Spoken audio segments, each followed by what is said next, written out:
Dieu qui nous permet encore ce matin d'être ensemble, bien-aimés. Shalom à toi et que le Seigneur soit glorifié dans ta vie, dans ta famille, pour la grâce qu'il nous fait, vous et moi, de pouvoir nous lever et d'être là devant son trône de grâce et nous rendre compte que c'est sa main qui nous a soutenus durant toute cette nuit.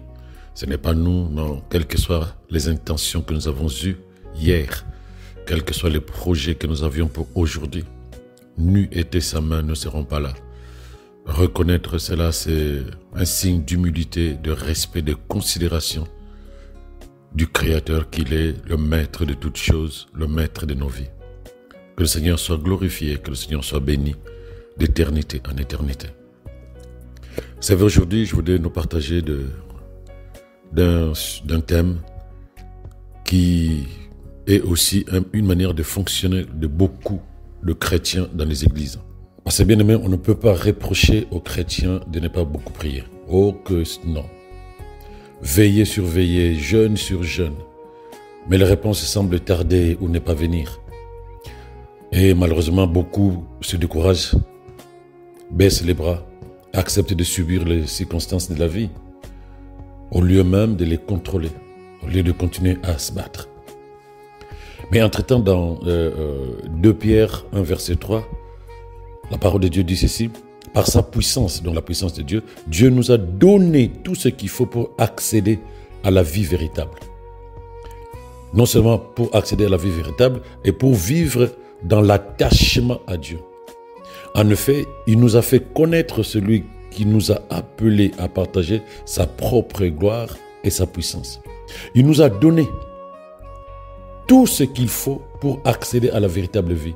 Tant que nous n'avons pas cette véritable vie, on ne peut pas baisser les bras. Il a dit c'est disponible.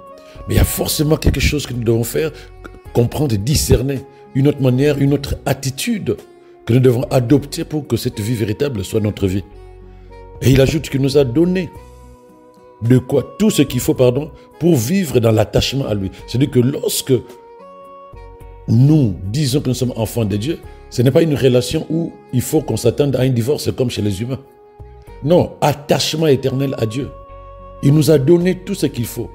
Mais comment arrive-t-on parfois à se poser la question si je continue à prier, si je dois continuer à méditer la parole de Dieu, si je dois continuer à être chrétien?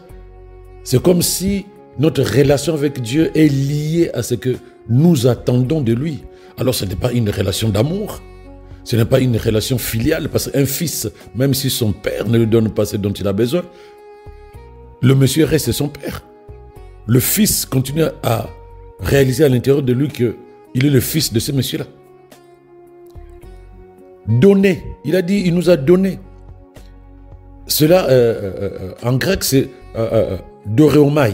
Doreomai qui signifie, il nous a accordé, il nous a assuré tout ce qu'il faut pour que nous arrivions à vivre une vie, la vie véritable, même pas une vie, la vie véritable. Donc si la Bible nous dit que le Seigneur nous a donné la vie, nous devons l'accepter et nous attendre qu'à cette vie se manifeste dans notre vie de tous les jours. Parce qu'il ajoute aussi que il a précisé même que cette vie est en abondance. Là, tu le liras dans Jean 10, verset 10. Je suis venu afin que les êtres humains aient la vie et qu'il ait en abondance. Donc, forcément, il y a une meilleure vie que celle que nous connaissons. Ça aussi, il faut en être conscient. Vivre une autre vie que celle promise par Dieu à ses enfants en Christ, cela signifie que nous sommes opposés à ses plans dans notre vie. Cela signifie que nous ne croyons pas à ce qu'il dit dans sa parole. Cela signifie que nous ne croyons pas, nous ne sommes pas convaincus que Dieu se soucie de ceux qui sont devenus ses enfants en Christ Jésus. Alors, je voudrais prendre un contexte biblique. Donc, un contexte biblique que tu connais, c'est Goliath et le peuple d'Israël. Le roi Saül, qui était le roi à ce moment-là, amène l'armée devant l'armée de Philistins. Et le Philistin avait un gaillard, semble-t-il de 3 mètres, gaillard, qui s'appelait Goliath, et qui a lancé un défi au peuple d'Israël en disant, envoyez-moi quelqu'un qui va se battre contre moi. S'il arrive à me battre, toute l'armée de Philistins sera sous l'autorité de l'armée d'Israël. Mais si j'arrive à abattre la personne que vous allez m'envoyer, ce que vous serez vaincu et les Philistins auront le droit et domination sur vous. Donc il se tenait devant le peuple d'Israël chaque matin. Il les narguait, les intimidait, les décourageait. N'oublie pas qu'ils étaient à Canaan. C'est ça qui est important. Ils étaient à Canaan, la terre promise. La terre que Dieu leur avait promise comme héritage. Et les choses ne semblaient pas s'arranger pour autant. Oui, ils étaient à la terre promise. Mais les choses ne s'arrangeaient pas. Il y avait des montagnes, il y avait des barrières, il y avait des blocages. Par rapport à la parole de Dieu, ils ne voyaient pas comment ils pouvaient posséder cette terre alors qu'il y avait une armée de Philistins avec des gaillards comme Goliath. Parce qu'il n'y avait pas que les Philistins, il y avait les Yébousiens, les Hittites, les Phérysiens. Il y avait le fils des Haï qui étaient des géants eux aussi. Ils étaient bloqués. Et l'armée des Philistins était la plus forte. Et à sa tête, il y avait Goliath. Donc Dieu promet, Dieu dispose, Dieu amène le peuple à Canaan, mais il ne pouvait pas hériter de ce que Dieu l'avait promis. Et dans l'armée d'Israël, suis bien, s'il te plaît, suis-moi bien. Dans l'armée d'Israël, il y avait trois types de personnes. Il y avait d'abord Saül, le roi. Il était oint. Parce qu'à ce moment-là, on n'intronisait pas le roi juste comme ça ou bien aux élections. Il était oint. Il avait l'onction royale. Mais il avait peur. Il était même plus capable de sortir de sa tente. Et Saül, c'est le type même du chrétien religieux. Né de nouveau, mais dont le système de pensée n'a pas changé. La peur est toujours en lui. Il ignore qu'il a l'onction de Dieu. Le Saint-Esprit est en lui, mais il continue à avoir peur de tout ce qui est dehors ou que l'ennemi met sur sa route pour l'intimider. Il a le Saint-Esprit en lui pour manifester la puissance de Dieu au nom de Jésus, mais la peur, le manque de confiance continue à fonctionner à l'intérieur de lui et le diable et toutes les puissances des ténèbres continuent à l'intimider. Saül, c'est le chrétien religieux et non pas le chrétien spirituel. Le chrétien qui n'a pas confiance, qui n'est pas conscient, et non pas le chrétien est conscient de son identité et conscient de sa nature divine. Ensuite, après Saül, tu as l'armée. Parce que même si le roi était enfermé dans sa tente, mais il y avait quand même des généraux, il y avait des soldats, des commandos dans l'armée d'Israël. Mais ceux-là, moi je les prends comme la foule. Les gens qui sont dans les églises sans savoir qu'est-ce qu'ils cherchent, pourquoi ils sont là. Ils suivent le courant. Ils sont sur Internet. Quand ils entendent un pasteur demander de faire ceci, il fait. Quand ils entendent qu'il y a un pasteur qui fait tomber les gens, il prend son bus, il prend son avion, il va là-bas. Quand il entend qu'il y a un prophète qui parle de ta vie jusqu'à dans le détail de ce que tu as mangé il y a 2 jours, il se connecte et il commence à suivre cette personne. Il ne sait pas ce qu'il faut faire concrètement. C'est la foule. On suit le courant. N'importe qui peut te dire, viens à gauche, tu vas à gauche. Viens à droite, va à droite, tu vas à droite. Tu ne sais pas si cette personne-là a la foi ou non. Tu ne sais pas s'il a donné sa vie ou pas. Il est toujours avec toi dans l'assemblée, mais ne pose aucun acte de foi. Ne prend aucune décision liée à la parole de Dieu. Il attend plutôt que les autres fassent quelque chose pour lui. Il faut que le pasteur prie pour lui, que le prophète donne une parole de prophétie, que le frère ou la sœur interprète son songe. Bref, il ne vit que par procuration. Il vit sa foi par procuration. Il vit sa vie par rapport aux autres. Ça, c'est la foule. Et ensuite vient David. David, il venait de sa maison. Son père l'a envoyé déposer de la nourriture pour ses frères qui étaient dans l'armée. Ses frères qui étaient plus grands que lui, des aînés. Ses frères étaient dans l'armée avec toutes les personnes qui avaient peur de Goliath. Lui, il arrive, il est adolescent. Les théologiens disent qu'il doit avoir une quinzaine d'années à ce moment-là, 15-17 ans. Il arrive, il entend parler de ce qui s'est passé, il pose la question, il va voir le roi. Il dit, je veux combattre cette personne. Ses frères même l'ont dissuadé jusqu'à ce qu'il a tenu bon. Il a tenu bon. David, c'est la nouvelle création en Christ. Il est loin comme Saül, mais lui, il est conscient de la présence du Saint-Esprit en lui. Il est conscient de sa nature divine. Il est conscient de son identité en Christ. C'est la nouvelle création, c'est lui qui est conscient et qui agit en conséquence. Il est conscient que l'Esprit en lui le rend puissant, le rend fort, le rend capable. Il n'y a pas de montagnes qui peuvent se tenir devant lui. Et tu peux remarquer, bien aimé, que là où tout le monde a battu en retraite, David s'est avancé pour leur dire que pour lui, il concevait différemment les choses. Quelle est ta perception des choses? Quelle est ta perception des choses à la lumière de la parole de Dieu ou par rapport au contexte extérieur? Comment tu perçois la situation de ta vie? Comment perçois-tu la situation dans ta famille, dans ton église? C'est ça qui fera la différence. Ce n'est pas Seigneur, Seigneur, Seigneur. Ce n'est pas les parler en langue. Ce n'est pas le nombre de Bibles que tu as à la maison. Ce n'est pas le nombre de musiciens chrétiens que tu connais. Non. La conscience de qui tu es en Christ. Pour que lorsque l'ennemi se lève, lorsqu'il y a une montagne qui se lève, tu agis en conséquence par rapport à la conscience renouvelée en Christ par la parole de Dieu. Donc, j'aimerais bien te parler de cœur à cœur.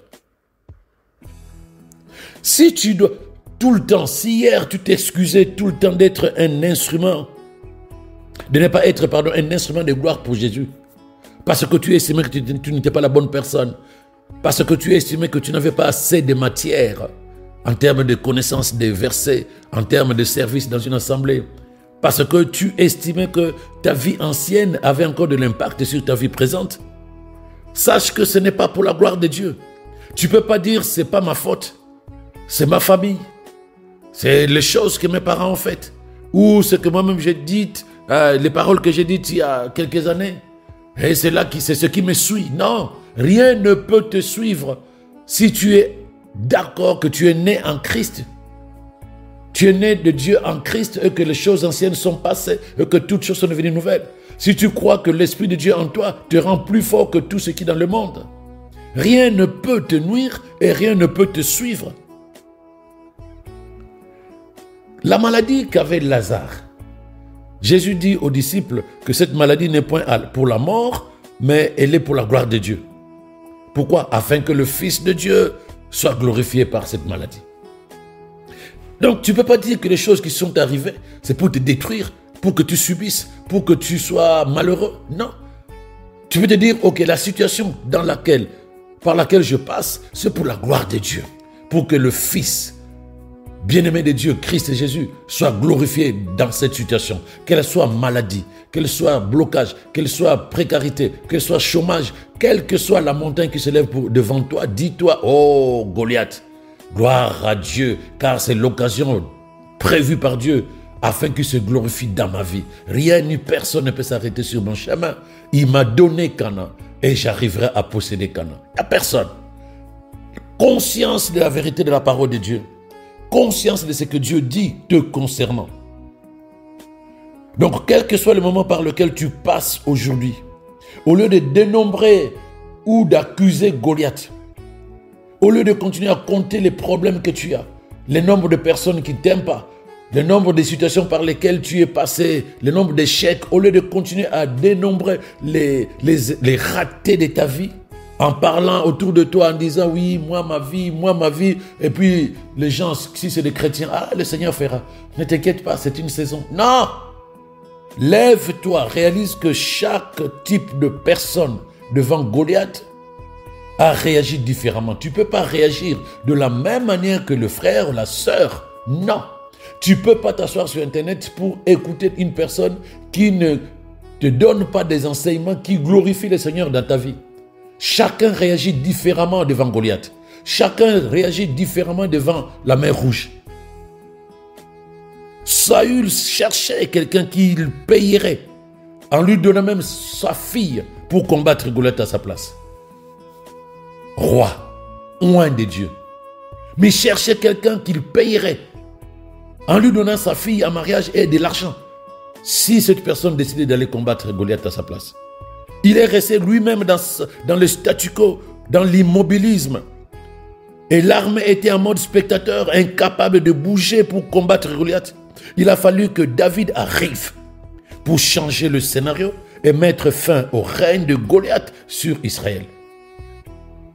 Bien-aimés, nous ne réalisons pas que Goliath n'est pas la cause de ce qui peut arriver dans la vie des chrétiens. Que le chômage dure, que la précarité dure, que la maladie dure, que les situations durent, que les oppressions durent, ce n'est pas la faute à Satan. Ce n'est pas la faute à Satan. Il n'est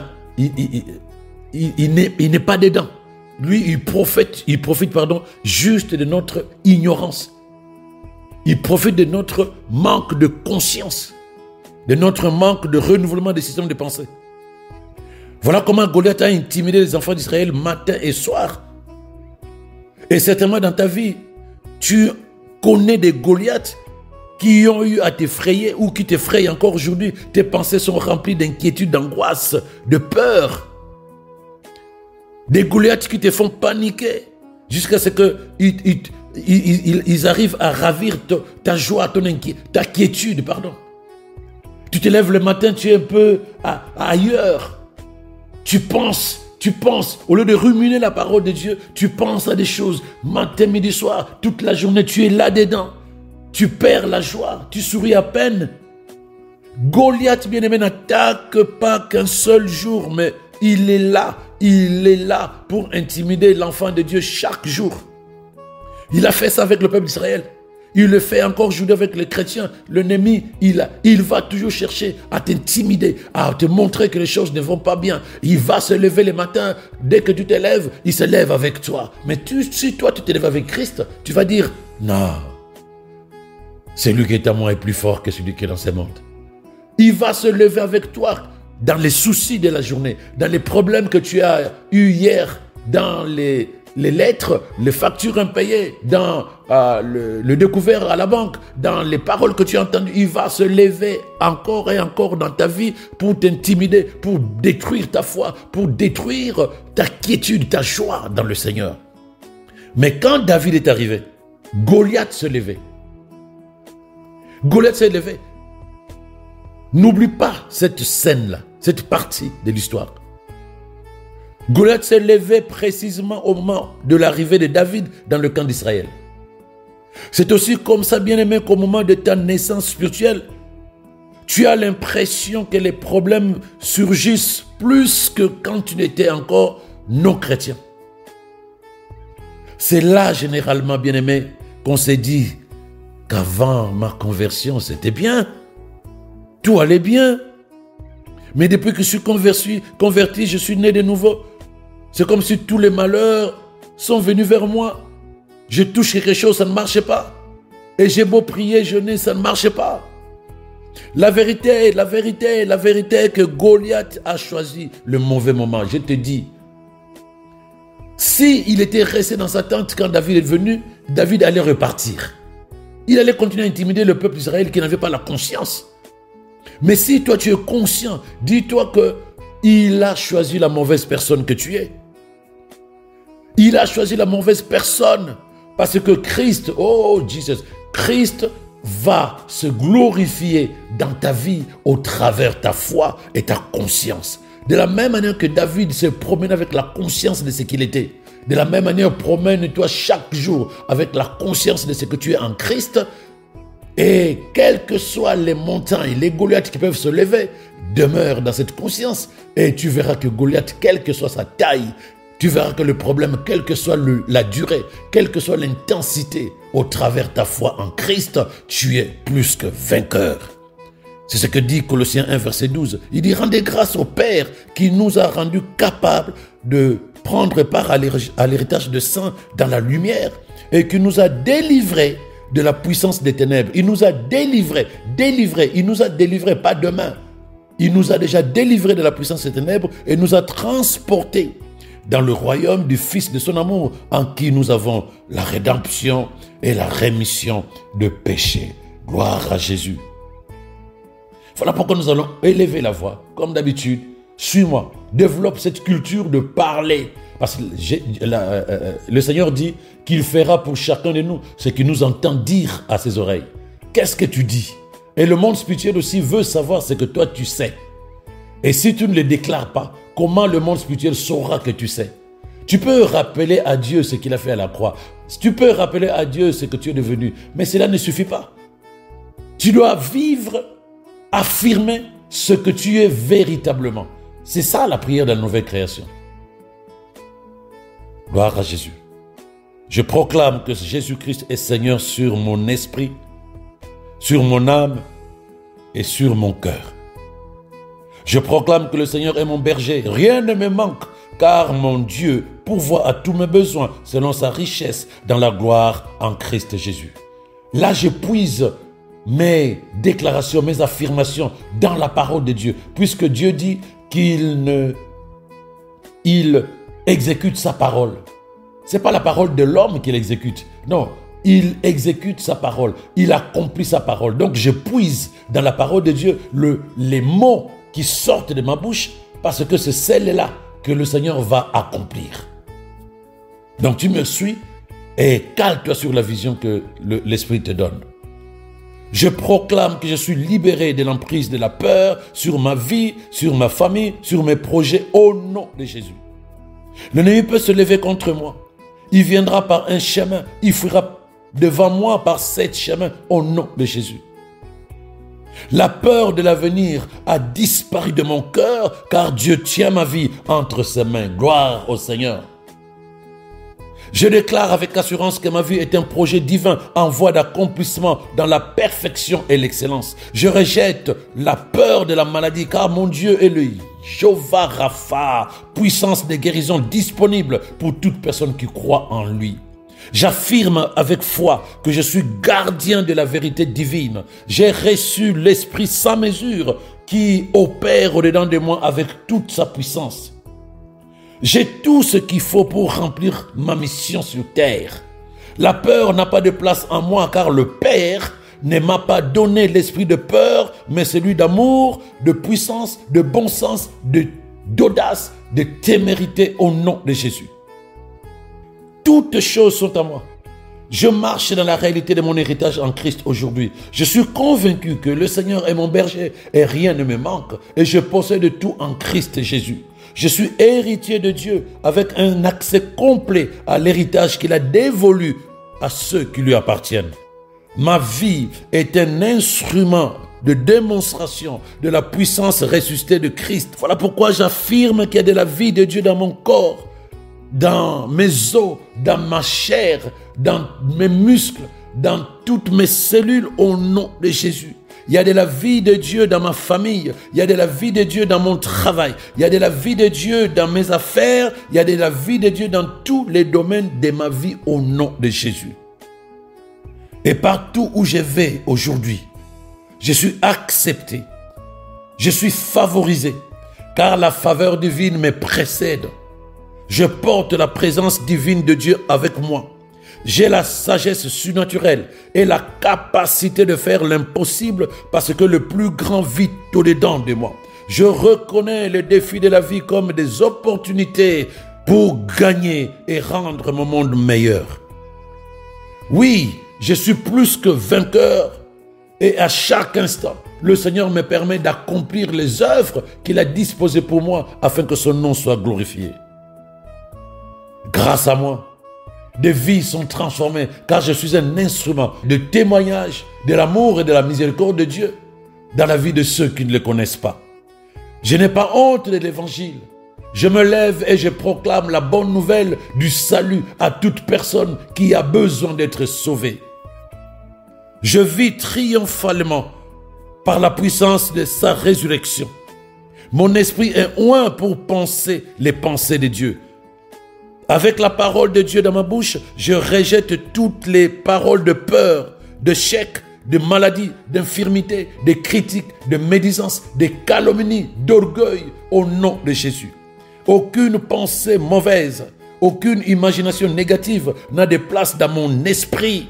car mon esprit est inondé de la parole avec laquelle je l'emporte sur tous les traits enflammés de l'ennemi. Chaque fibre de mon être est entièrement soumise au Seigneur pour réaliser ses plans à travers moi.